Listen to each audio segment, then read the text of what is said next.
El valor del dólar simplemente caerá en picado, ya está cayendo. No puede sostenerse. ¿Qué significa eso? Bueno, no pueden recaudar suficientes impuestos para que suceda. No pueden imprimir lo suficientemente rápido. El valor del dólar simplemente caerá en picado, ya está cayendo. Tenemos cifras históricas de inflación en este momento. La situación es como en Catch 22. ¿Cómo se puede sostener este tipo de deuda, pagando los intereses de la misma sin poner al país de rodillas? Porque, como podéis haber adivinado o no, Estados Unidos está en bancarrota. La pregunta a la que vamos a responder hoy es: ¿cómo es posible que Estados Unidos, que en su día fue considerado el país más rico del mundo, esté ahora en bancarrota? Para entenderlo, hoy tenemos que tener aquí a tres ancianos, porque lo hemos visto suceder durante todos estos años, lo veíamos venir. Y ahora es tan grave que Estados Unidos no puede pagar los intereses de nuestra deuda. La pregunta es, ¿qué significa eso? Sería como si dijeras: oh, pedí 10 segundas hipotecas sobre mi casa, pero ahora mi trabajo en McDonald's no cubre los pagos de la hipoteca. ¿Y eso qué significa? Significa que estarías viviendo detrás de McDonald's. Eso es lo que significa, si es que llegas a entender todo esto. Nuestros invitados de hoy, nuestros amigos desde hace mucho tiempo, son Jim Clark y Charles Goyette. Acudo a ellos cuando tengo preguntas sobre el tema del dinero, más específicamente sobre el oro y la plata y los metales preciosos, pero también sobre la historia del dinero. Y para entender, por eso este programa es muy importante para entender cómo el país más rico del mundo se arruinó. Y estamos arruinados a día de hoy. Pero ya sabes, mucha gente no tenía ni idea en aquel entonces. Y por desgracia, a día de hoy tampoco. ¿Cómo hemos llegado a la bancarrota? Ya sabes, ¿cómo es que debemos $1 billón en pagos de intereses y no recaudamos tanto? Además de eso, debemos a la Seguridad Social, Medicare. Y el mayor activo en América hoy en día es la deuda de préstamos estudiantiles. Bueno, por supuesto, todos los derechos que están ahí afuera son mucho más que la deuda nacional que tenemos. Correcto. Y aún es más grande. Cuando oímos que la deuda nacional acaba de alcanzar los $33 billones, bueno, tal vez sea más como $200 billones. Ese es el mundo real. Yo creo que es 260, sí.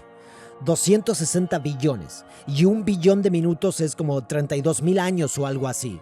33 billones es limpio.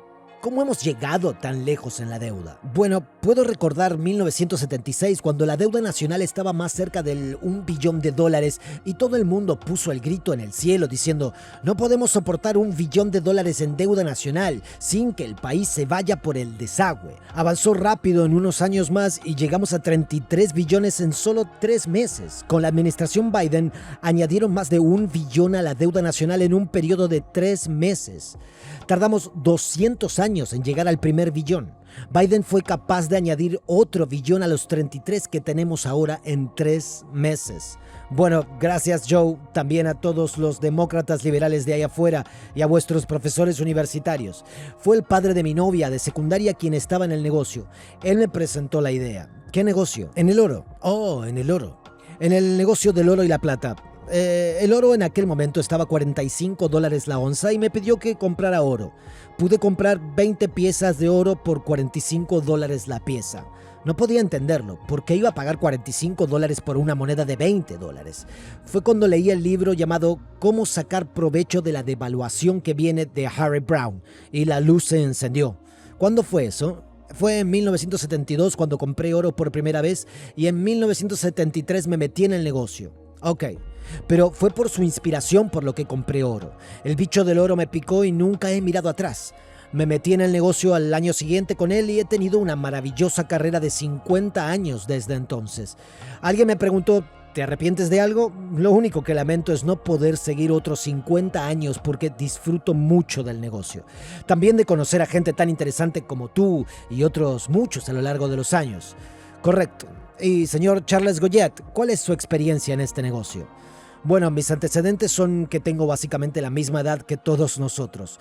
Cumpliré dentro de más o menos un par de meses. Un día le dije a mis hijos, no importa lo que hagan de más en la vida, no importa cualquier cosa que deba hacer en la vida.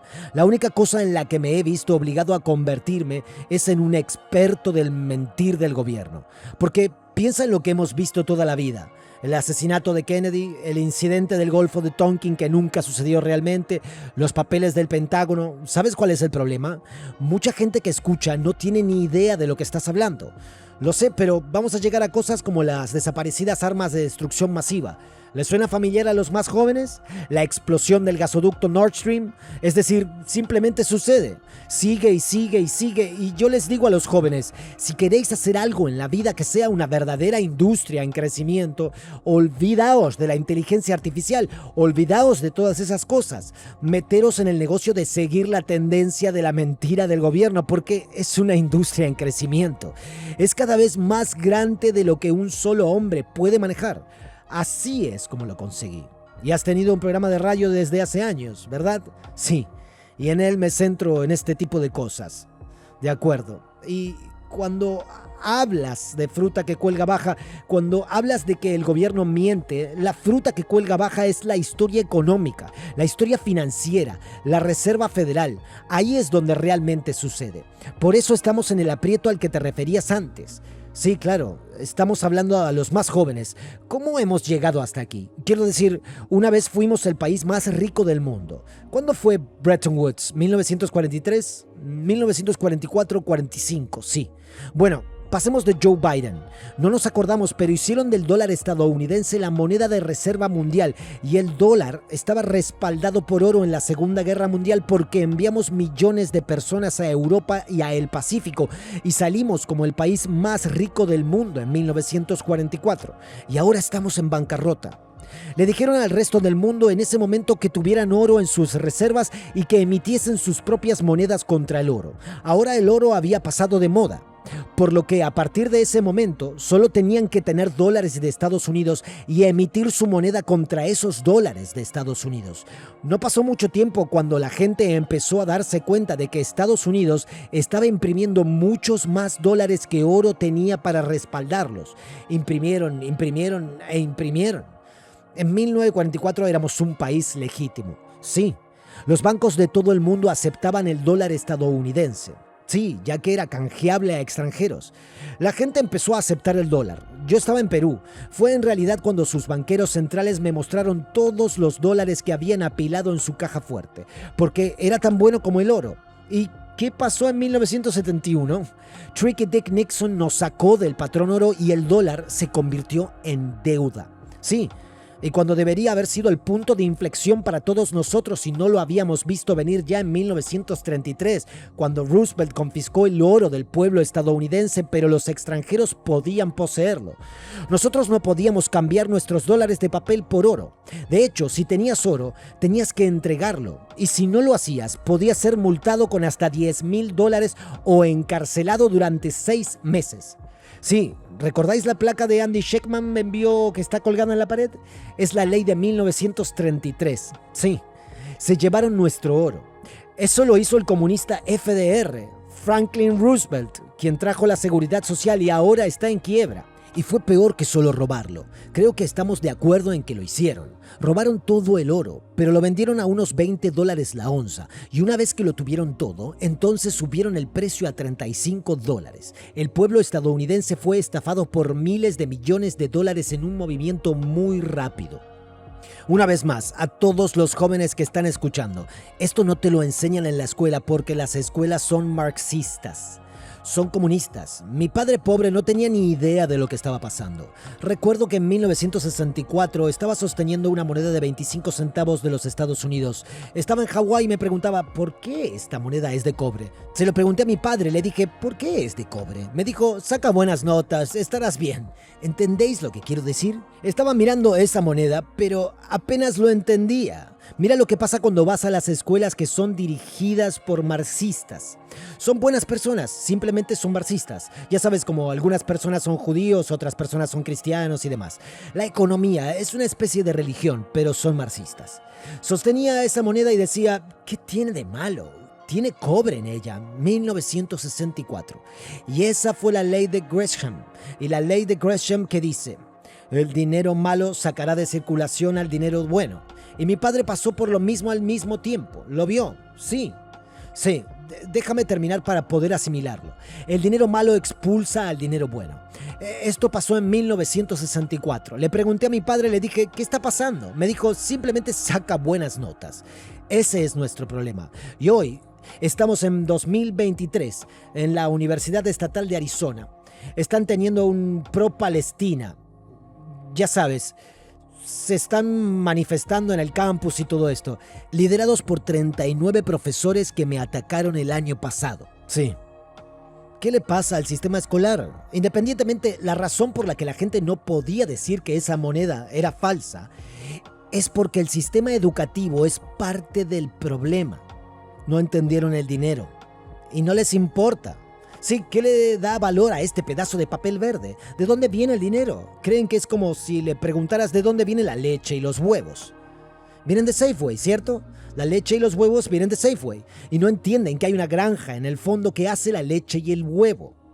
No entienden lo que da valor al dinero. Y así es como han sido capaces de embaucar a toda una nación durante generaciones con dinero falso. El punto aquí es este. En 1913, la Fed fue creada. Fue el primer acto marxista en este país. Me dicen, ¿cómo puedes decir que la Fed es marxista? ¿Banco Central? ¿Qué es el Banco Central, señor Goyet? Sí, es uno de los 10 puntos del manifiesto comunista de Karl Marx. Dice, si cumples estos 10 pasos, tendrás un Estado comunista. Y el principal de ellos es la creación de un Banco Central a cargo del dinero y el crédito. ¿Y quién dirige el Banco Central? Profesores universitarios, sí. ¿Quién es el secretario del Tesoro? Un profesor universitario. Comunistas, marxistas. Oye, no me mires a mí. Compruébalo. Janet Yellen es una marxista, profesora universitaria y también marxista. Eso es lo que estoy diciendo, sí. Y nuestro Banco Central, la Fed. Oh, todo el mundo dice, ¿qué va a hacer la Fed? ¿Qué está haciendo la Fed hoy? Dije, no es lo que la Fed esté haciendo, es lo que tú estás haciendo. Ya sabes, ¿qué estás haciendo? ¿Sigues trabajando duro, ahorrando dinero e invirtiendo en el mercado de valores en este momento? Es decir, ¿qué estáis haciendo? Oh, no. Voy a hacer lo que mi profesor me diga que haga. Ahora bien, de nuevo, recapitulemos el programa. Somos lo suficientemente mayores para conocer la historia de cómo América, el país más rico de la historia, está ahora técnicamente en bancarrota. Estaba mirando un gráfico esta mañana de la deuda nacional. No podemos pagar los intereses de nuestra deuda. No se puede sostener. ¿Qué significa eso? Bueno, no pueden recaudar suficientes impuestos para que suceda. No pueden imprimir lo suficientemente rápido. El valor del dólar simplemente caerá en picada. Ya está cayendo. Tenemos cifras históricas de inflación en este momento. La situación es como en Catch 22. ¿Cómo se puede sostener ese tipo de deuda pagando los intereses de la misma sin poner el país de rodillas? Y Robert, como sabes, incluso algunos de los chicos del estado están empezando a rascarse la cabeza y a preguntárselo. Moody's rebajó la deuda del gobierno de Estados Unidos la semana pasada. Fitch ha bajado su calificación. Lleva siendo degradada desde 2011. Pero el pueblo estadounidense oye estas noticias y no saben lo que significa. No piensan que haya algo malo con el gobierno de Estados Unidos. Pero yo tengo un título universitario, mi hijo está en una buena escuela y les están lavando el cerebro. Están siendo adoctrinados, sí. Y es por eso por lo que estoy sosteniendo este centavo. En 1964, con 17 años, sabía que algo estaba yendo mal. Le pregunté a mi padre pobre, un doctorado de Stanford, Northwestern, Universidad de Chicago, ¿qué significa eso? Simplemente permanece en la escuela y estudia, no cuestiones al gobierno. Y cuanto más seguía diciéndolo, empecé a hablar con mi padre rico. Él decía, ¿qué sueles escuchar todo el tiempo? Eres tú el que has estado hablando de esto. Necesito averiguar cuántas veces nos miente el gobierno por minuto. Mienten constantemente, sin fin. Todos bromean sobre cómo saber si un político miente. Tienes que observar sus labios moverse. Bueno, eso ya no es gracioso, porque es verdad. No, y ahora estamos en bancarrota. Pero mis hijos van a una buena escuela. Yo digo, oh Dios mío. Así de lejos ha llegado el lavado de cerebro. Por eso escribí Padre Rico, Padre Pobre. Ya sabes, en 1997 salió. Y no sé cómo lo habéis hecho todos estos años, chicos, porque cuando le digo a la gente que compre plata, creen que tengo agujeros en la cabeza o algo así. Dije, plata, $35 por una águila de plata hoy. No. Voy a ahorrar $35. Había un tipo dando vueltas en YouTube. Cuéntanos, ¿qué estaba haciendo? Su nombre es Mark algo. Estaba dando vueltas en Venice Beach o algo así y preguntaba a todo el mundo, ¿quieres esta moneda de plata o prefieres $10? Y luego continuó con una barra de chocolate. ¿Preferirías esta moneda de plata? Que en ese momento probablemente valía $30. No era una barra de plata de 10 onzas que valía alrededor de... Tienes razón, $300. O esta chocolatina de Hershey que vale unos $2.50. ¿Cuál prefieres? Oh, creo que voy a quedarme con la chocolatina de Hershey, gracias. Una y otra vez, era como cruzar la calle imprudentemente en el show de Jay Leno, lo que la gente hacía. Dame la chocolatina de Hershey. ¿Chocolate Hershey o plata? Prefiero el chocolate de Hershey. Pero no fue hace tanto tiempo. Recuerdo 1971 tan nítidamente como el cristal, cuando Nixon sacó el dólar del patrón oro y entonces dije, santo cielo, no tenía ni idea de lo que significaba. Yo tampoco, pero sabía que era importante. Sí.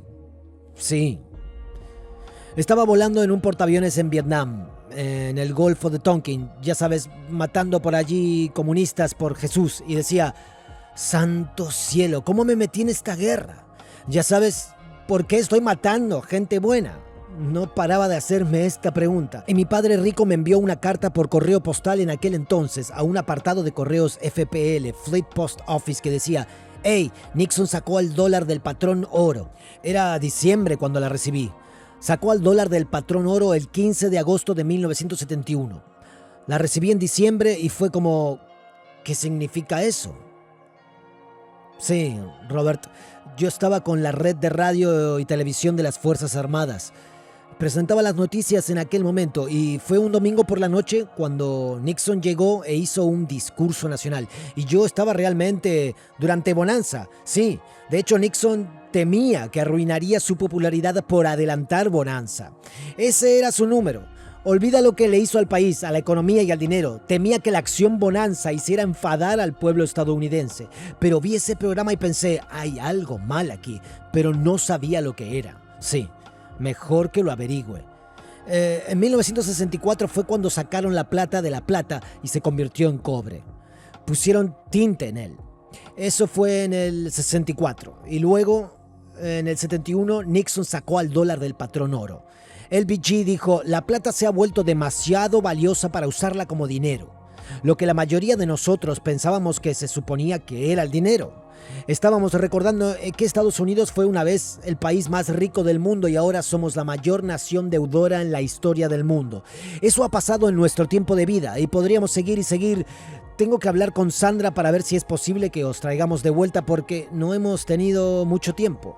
Pasamos del país más rico del mundo en 1944 cuando le pateamos el trasero a todos en la Segunda Guerra Mundial, a los japoneses, a los alemanes, a los italianos, y ahora somos la mayor nación deudora de la historia del mundo.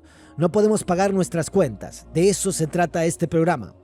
Estamos hablando de los viejos y demás. El Banco de la Reserva Federal está dirigido por un grupo de académicos. Podemos poner de ejemplo a Yellen, que parece uno de los personajes de dibujos animados de la familia Addams. Biden, que es el mayor criminal que he conocido. Lo primero que hace es cortar el oleoducto Keystone XL. Primer acto, cortar el oleoducto Keystone XL. El petróleo pasa de $30 a $130 el barril. En el día de su inauguración, lo sé, este tipo pretendía, no podía esperar. Tenía la intención de hundir a la clase media. Ese es Joe Biden. Oigan, todos los demócratas, voten por él otra vez. ¿Está funcionando muy bien? Sí, no te preocupes. Cuando esté incapacitado, Kamala se hará cargo. Oh, no puedo esperar por Kamala. Tendríamos a la primera mujer negra haciéndose cargo. Dios mío. Y todos aman a Kamala, lo sé. Ganan en porcentaje. Pero de todos modos, había un montón de personajes durante este tiempo. Así de rápido fue. Estábamos hablando hoy de los hermanos Hunt, porque aún recuerdo esos personajes. No sabía lo que estaban haciendo, pero sabía que estaban manipulando el precio de la plata. Eso es todo lo que sabía. Entonces, Jim, ¿qué estaba pasando con los hermanos Hunt? Bueno, yo no diría que estaban manipulando el precio en ese sentido. Ahora, no sé lo que estaba pasando en sus mentes. Bunker y Herbert Hunt, que son los hermanos de Lamar Hunt y el hijo, todos ellos hijos de H.L. Hunt, el magnate del petróleo. Pero sí, la gente del petróleo de Texas llamaban a Bunker Hunt el J.R. Ewing del petróleo en Texas. Pero tenían la idea de que el valor del dólar iba a colapsar, como hemos visto aún más desde entonces, y querían proteger su dinero con plata. Oh, así que no eran ladrones, eran solo tipos defensivos. Tenían alrededor de 4.000 millones de dólares de patrimonio neto, es lo que podemos estimar de aquel momento, y estaban comprando tanta plata alrededor del mundo como podían para proteger sus dólares. Recordad, nos dirigíamos a tasas de interés del 20% en ese momento. El dólar estaba cayendo, la inflación estaba fuera de control, casi al mismo nivel que tenemos ahora. Y dijeron, ¿cómo podemos proteger nuestro dinero? Concluyeron, la plata tiene que ser el camino. Empezaron a murmurarlo a través de los mercados, con la compra de contratos de futuros y la entrega. Los almacenes en Nueva York empezaron a quedarse sin plata. El precio pasó básicamente de alrededor de 6 o 7 dólares la onza a mediados de 1979 a 50 dólares la onza en enero de 1980. De acuerdo, permíteme decir esto. En enero de 1980 estaba en 50 dólares la onza. Hoy en día está alrededor de 30, 23. Y sigo diciéndole a la gente que compre plata. No, prefiero ahorrar dólares. Y yo digo, ¿eres un maldito idiota? Espero que hayas disfrutado del vídeo. Asegúrate de darle al botón de suscribirte para ver más vídeos increíbles como este. Esto ha sido Mentes Brillantes. Gracias por vernos.